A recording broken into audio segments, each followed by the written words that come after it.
Bienvenue à Port-Blanc, France 3 et France Bleu vous donnent un nouveau rendez-vous pour la semaine du golf. Nous sommes à Baden et nous sommes installés sur le studio de France Bleu. Bonsoir Isabelle. Bonsoir Bruno, effectivement comme vous étiez aux premières loges, on en a profité et on est ravis. Pourquoi ? Parce que Port-Blanc, vous le voyez, c'est un décor de rêve face à l'île aux Moines, un endroit stratégique qui sera certainement pris d'assaut demain à l'occasion de la grande parade dont le départ sera donné à 16h.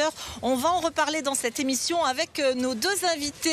Bonsoir à toutes les deux. Alors nous avons Nadège Pavec, coordinatrice maritime de cette semaine du golf, et Valence Lemestre, coordinatrice administrative et communication de la semaine. Merci à toutes les deux d'avoir accepté notre invitation. Alors c'est vrai que cette semaine n'avait pas eu lieu depuis 4 ans. On l'attendait avec impatience. Est-ce que vous êtes satisfaite de cette édition 2023 ? Est-ce que le premier bilan est bon, Nadège ? Alors oui, effectivement, le bilan est plutôt bon. On est ravis d'accueillir tous ces bateaux. On a aujourd'hui 1200 bateaux qui ont émargé, donc c'est-à-dire qui sont présents dans le golfe depuis lundi pour participer à cette semaine du golf. On a tous nos bénévoles sur les communes qui sont présents aussi pour accueillir le public et les équipages. Et on peut dire que c'est une belle 12e édition qui commence. 1200 bateaux, c'est un record ? Non, c'est pas forcément un record. On a eu, mais c'est un peu le standard en fait de la semaine du golf. Donc c'est tout à fait cohérent par rapport aux bateaux du patrimoine maritime qui exhibent sur la côte atlantique et à l'étranger, les étrangers qui peuvent se déplacer. On a recueilli le témoignage de Jean-Yves Rodor, qui est le propriétaire de l'Arlequin. C'est un très beau bateau suédois. C'est sa 2e semaine du golf et il apprécie vraiment ce rendez-vous. On va l'écouter. Là, je trouve que c'est exceptionnel, c'est magnifique. En plus, on a la météo avec nous, on a soleil et vent. Il y a plein d'étrangers. Moi, j'ai vu des Hollandais, j'ai vu des Irlandais. Enfin, c'est très, très sympa et c'est remarquablement organisé parce que autant de bateaux, aussi différents, dans autant d'endroits différents, avec tous ces bénévoles qui se dévouent corps et âme pour nous, c'est fantastique, vraiment. On nous organise chaque jour une petite régate dans la baie de Quiberon. Bon, pour l'instant, j'ai fait 2e et 1er, c'est pas mal quand même. Et puis après, on retourne à nos mouillages, ou on va dans d'autres endroits. On était à Vannes il y a 2 jours. Enfin, non, c'est bien. C'est des flottilles relativement homogènes. On connaît beaucoup de gens qui sont avec nous dans cette flottille, les bateaux qu'on rencontre souvent dans les régates. Donc, non, c'est pas fini, il y a la grande parade. Voilà, il y a du plaisir à naviguer, on l'a compris. Alors la semaine du golf, c'est un événement évidemment exceptionnel, événement maritime. Les chiffres, vous en avez donné, mais on va les rappeler. 1200 bateaux, 5000 marins, près de 200 000 personnes qui viennent voir ici, qui participent à cette fête. On imagine que l'organisation, c'est quand même quelque chose de très important. Ça s'organise à partir de quand ? Vous commencez combien de temps avant l'événement à penser à tout ça ? En fait, on commence à organiser presque à la fin de la précédente. Après, c'est vrai que les supports de communication, les dates, le financement se mettent en place 18 mois avant la manifestation. Et les inscriptions, les pré-inscriptions ouvrent 1 an avant la manifestation. Là, vous avez eu 4 ans quand même. On a eu 4 ans, mais la 2021 a été un sacré boulot parce qu'on a essayé quand même de l'inventer, peut-être différemment. Mais bon, voilà, la pandémie nous a rattrapés, mais on a beaucoup travaillé pour qu'elle existe. Vous parliez des bénévoles tout à l'heure. Combien de bénévoles à peu près vous aident là, durant cette semaine ? Alors on a environ 3500 bénévoles, on a des bénévoles directs, les capitaines de flottille, les bénévoles sécurité, certains bénévoles environnement, et on a les bénévoles indirects, les bénévoles des communes. En fait, c'est surtout eux qui accueillent les équipiers en fait à terre et qui sont primordiales pour que la fête soit aussi belle à terre, pour le public aussi. Sans tout ce monde-là, ce serait impossible de réussir. Ça serait vraiment impossible. Nous, on est un petit noyau d'une dizaine de personnes, quelques-uns salariés ou prestataires et aussi des membres directeurs bénévoles aussi qui sont au sein de notre association. Les associations sont partie prenante aussi sur l'ensemble du golfe du Morbihan de cette organisation ? Oui, en fait, on a sur chaque commune des coordinateurs terrestres, maritimes et environnementaux et ils sont souvent rattachés à des associations locales et c'est ça qui fait la force de notre événement. En fait, c'est une fête de territoire et chacun s'approprie la semaine du Golfe et a envie de faire vivre la semaine du Golfe sur sa commune. Alors c'est vrai qu'on voit beaucoup de bateaux, certains sont quand même des habitués, on les voit à chaque édition. Il y a quelques nouveaux, je pense par exemple au bateau espagnol Pascual Flores. Ceci étant, comment on fait pour avoir du sang neuf, de nouveaux bateaux, ça c'est pas évident? Alors c'est vrai que c'est toujours un peu les mêmes bateaux qui tournent, on va dire, sur les fêtes maritimes, mais il y a aussi des nouveaux bateaux qui viennent sur nos côtes, donc comme le Pascual Flores où c'est sa première année en fait où il vient sur les fêtes maritimes françaises et du nord de l'Europe. Donc on essaye nous de trouver effectivement toujours des nouveautés. Il faut aussi trouver des bateaux qui s'adaptent au golfe du Morbihan parce qu'on peut pas accueillir non plus des bateaux trop gros parce que voilà, il y a des tirants d'eau à respecter, voilà les contraintes du golfe du Morbihan sont celles qu'elles sont et donc c'est toujours un challenge pour l'équipe de trouver ces nouveaux bateaux. Alors parmi les bateaux qui naviguent sur le Golfe cette semaine, il y a donc les grands voiliers et notamment le Greyhound. Alors il n'y a plus de corsaires à bord, mais il y a un équipage qui est assez sympathique. Isabelle, vous avez pu le constater. Alors le Greyhound était au XVIIIe siècle un lougre corsaire qui a écumé les mers du côté de la Cornouaille et de l'Angleterre pour faire de la contrebande et de la piraterie. Et ce bateau, c'est donc la réplique de ce lougre corsaire. Bonjour Noémie. Bonjour Isabelle. Alors depuis qu'il navigue en 2012, que fait-il ce bateau ? Bien, depuis sa construction, du coup, on fait de la croisière autour de l'Angleterre principalement et de la Cornouaille anglaise, mais aussi autour de la côte bretonne. D'accord. Alors ce bateau, en 2019, je crois, a été racheté par deux Suédois, Will et Oscar. Et depuis, que devient-il le Greyhound ? Il cherche à venir faire de la croisière d'aventure, donc avec beaucoup plus d'intérêt pour des petits mouillages, pour des longs trajets aussi, comme cette année où on va aller tout autour de l'Écosse, mais aussi pour plus tard, potentiellement un projet au Groenland. Alors voilà, donc le bateau, on le précise, est basé à Douarnenez. Et effectivement, Willy et Oscar, ils ne sont pas seulement navigateurs, hein, ils sont aussi artistes, circassiens, metteurs en scène, écrivains. Ils ont vraiment beaucoup de casquettes. Et ils ont, je crois, produit il y a quelques années un spectacle avec le Théâtre National du Groenland qui s'appelle Tokartat et qui veulent donc aller proposer le long de la côte groenlandaise aux habitants avec ce bateau, c'est ça ? Oui, tout à fait. Et c'est pour ça aussi que l'intérieur du bateau, donc tout son aménagement et sa décoration est basé autour de l'aventure, autour du Groenland, des grands aventuriers. Donc il y a pas mal de photos qui viennent imprimer une ambiance du Groenland à l'intérieur. Merci beaucoup. Justement, on va aller faire un tour. On va faire une petite visite du bord avec Julia. Merci Noémie.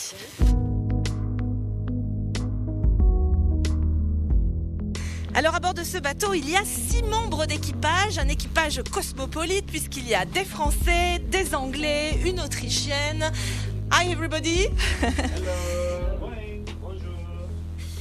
Alors le bateau est étroit, il faut faire très attention pour arriver jusque dans la cuisine et ça c'est le domaine de Giulia. Bonjour Giulia. Bonjour à vous. Alors vous êtes italienne et vous êtes la cuisinière du bord. Quistate, oui, c'est comme ça que je m'appelle. Alors qu'est-ce qu'on mange dans le Greyhound ? On mange beaucoup de légumes frais. On suit un régime végétarien pour plusieurs raisons, mais surtout le fait qu'on aime être dans une démarche écologique et responsable. Je travaille beaucoup sur les circuits courts, sur les connexions avec les producteurs directs. Et c'est ça. Donc les passagers ils s'y plaignent pas, ils sont assez contents. Alors effectivement, à bord il y a tout ce qu'il faut. Vous avez une cuisine bien équipée pour pouvoir accueillir 12 passagers, c'est ça ? Oui, on peut être à dormir jusqu'aux 10 passagers. Et sinon on peut plus si on a des journées de navigation sans la nuit. Alors on va visiter un petit peu ce bateau qui est magnifique. Il y a un poêle à bois. Un petit coin pièce à vivre qu'on va découvrir ici, donc avec effectivement des livres, une guitare. Dans notre bibliothèque personnelle, chaque membre de l'équipage aussi ramène ses bouquins à partager. Notre instrument de musique, on joue beaucoup de musique à bord. Et on a des petits objets comme un vrai mousquet. Un vrai mousquet, alors ça c'est incroyable. Et puis on va aller découvrir une autre pièce du bateau, je vous laisse passer devant moi, c'est le salon. Alors attention à la marche comme on dit. Donc là c'est une pièce magnifique avec les bannettes pour les passagers. Et puis il y a la grande table où on peut bien sûr manger, mais qui sert aussi, cette pièce sert aussi à stocker toutes les marchandises que vous emportez. Et c'est ici qu'on dépose et qu'on stocke la marchandise. On peut transporter jusqu'à 6 tonnes.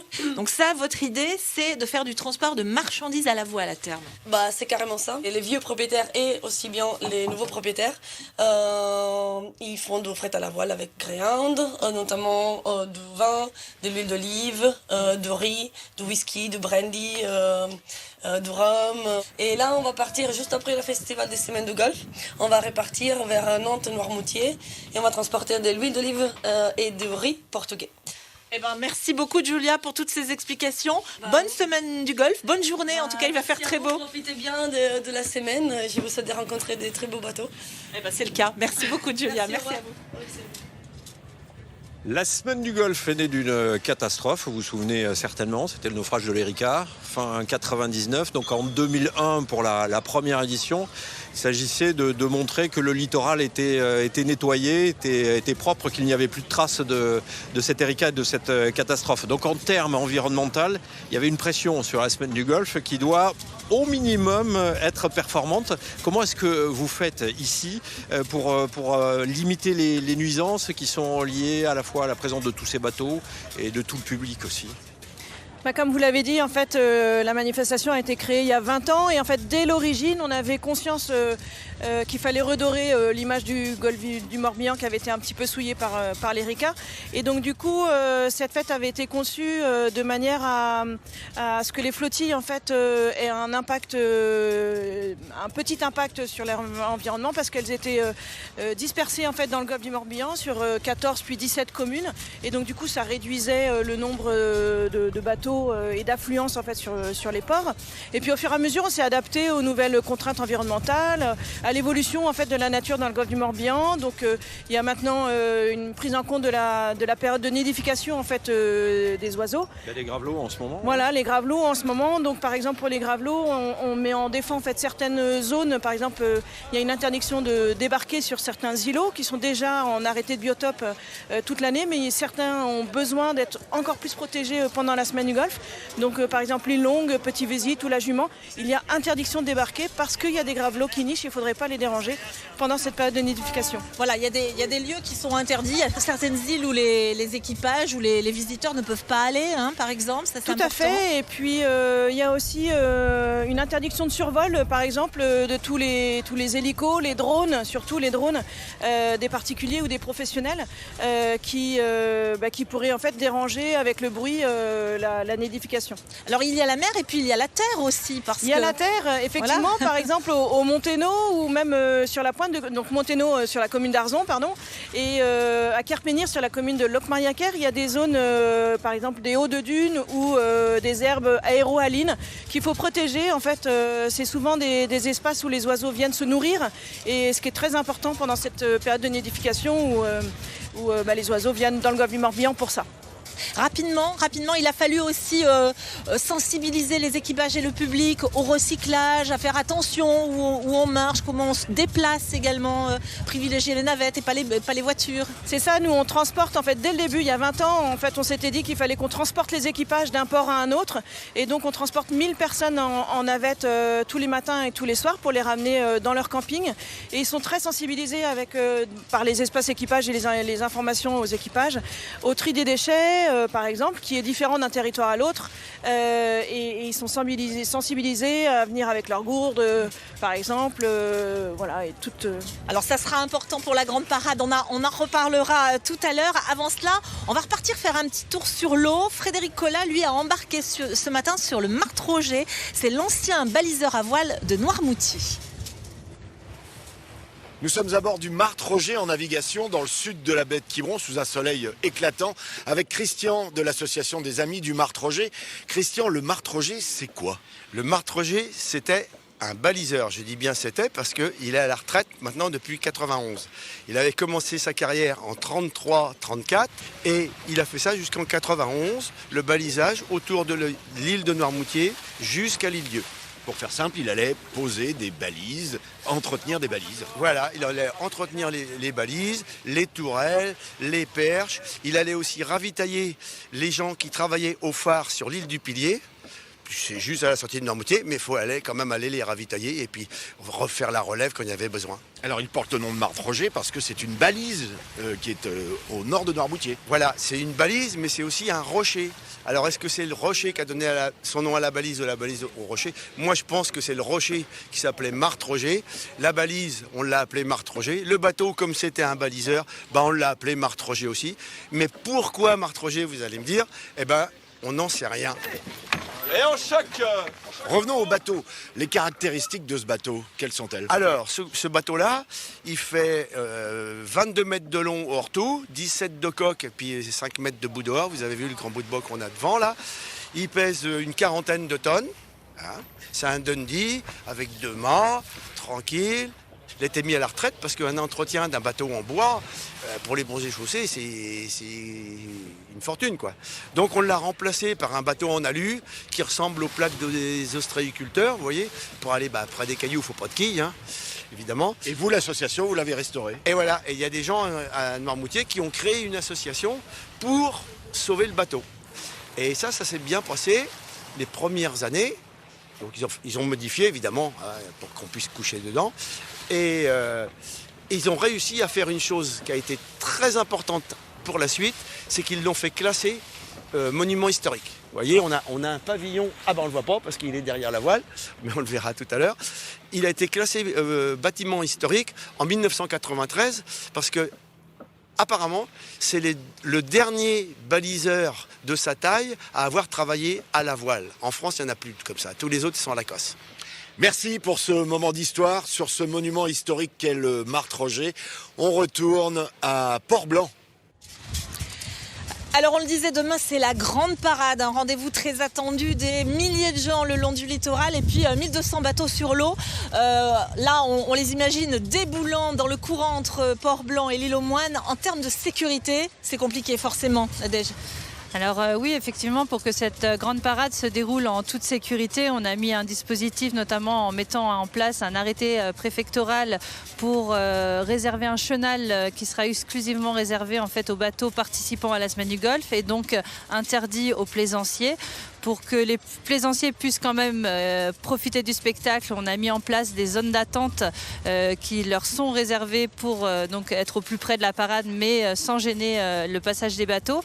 On a communiqué en fait sur nos réseaux, aux différentes capitaineries, aux différents spots qui peuvent être concernés directement, en transmettant des informations pour qu'ils aient toutes ces informations sur les endroits où ils ont droit de s'arrêter. Comment est-ce qu'on gère les points délicats et très délicats ici, hein. Il y a le courant de la Jument, il y a le Goulet qui est derrière nous ici entre le Port-Blanc et l'île aux Moines. Alors effectivement, après, donc pour déjà délimiter la parade visuellement, l'équipe sécurité de la semaine du Golfe va mettre en place des bouées qui seront reconnaissables dans le Golfe pour illustrer le chenal. Et puis ensuite, il y a tout un dispositif avec des bateaux de sécurité et d'encadrement qui seront là pour délimiter tout ça, quoi. Très rapidement, peut-être d'un mot, Valence, le meilleur endroit pour voir la grande parade, c'est ici, du côté de Port-Blanc, l'île aux Moines. On peut déjà se mettre à Arzon ou sur la pointe de Carpénir et puis après venir effectivement sur Port-Blanc, sur l'île aux Moines. Mais même vers Aradon par exemple, parce qu'il y a certains petits qui vont jusqu'à Vannes et Port-Anna à Séné. Eh ben merci à vous deux. Très bonne parade en tous les cas. Avant de terminer cette émission, on tenait à remercier toutes les équipes techniques de France Bleu et de France 3 Bretagne qui ont contribué à la réalisation de ces émissions. Oui, et puis un merci aussi tout particulier à 3 personnes qui ont été très importantes cette semaine, Sandrine, Bruno et Raoul. Grâce à eux, on a pu rejoindre les bateaux en navigation et vous proposer toutes ces émissions au long de cette semaine. On vous souhaite un très bon week-end pour tous ceux qui viennent ici. Une très bonne fin de semaine du Golfe, une très bonne parade. Merci à vous. À bientôt. À bientôt Bruno. À bientôt.